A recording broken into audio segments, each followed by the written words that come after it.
you want to build your own LMP360 at home, download the templates below.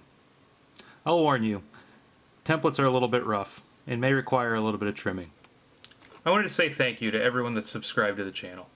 It really means a lot to see that people are excited about the project and enjoy following the progress. Come back to the channel to check as I release more videos as the project continues. As always, thanks for watching.